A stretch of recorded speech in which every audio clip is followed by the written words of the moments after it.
What if a single ticker could hand you the 50 biggest companies in China, the banks, the big tech, all of it, for the price of one trade? That fund exists, and it comes with a catch most buyers never see.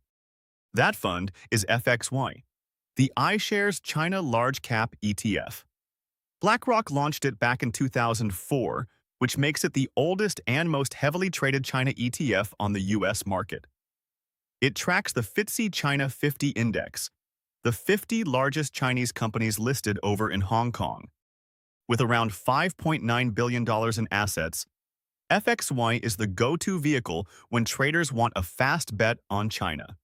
When Beijing announces stimulus or a trade headline hits the wire, this is one of the first tickers Wall Street reaches for.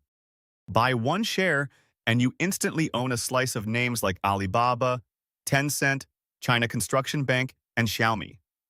It is a simple, market cap-weighted basket. No leverage, no options, just the blue chips of the Chinese economy in a single wrapper. But here is what the funds page does not put in big letters. FXY is far more concentrated than it looks. The top 10 holdings make up nearly 58% of the entire fund, and a large chunk of that is state-owned Chinese banks. You are not buying broad China. You are buying a handful of giants. That concentration exists because the FTSE China 50 only holds Hong Kong-listed large caps.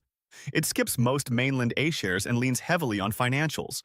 So when those few banks or tech names move, the whole fund moves right along with them, for better and for worse. And the ride is wild. Over the past year, FXY's total return landed near 3%, but that calm little number hides the chaos. Earlier in the year, that same one-year figure was close to 30% before the fund gave most of it back. China headlines can swing this thing double digits in a matter of weeks. So who is FXY really for?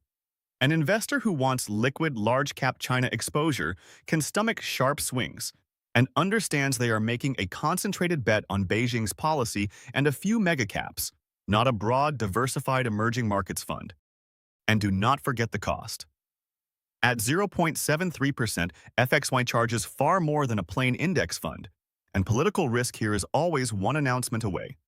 If this breakdown helped, hit like and subscribe. And tell me in the comments, are you bullish or bearish on China right now? I read every reply.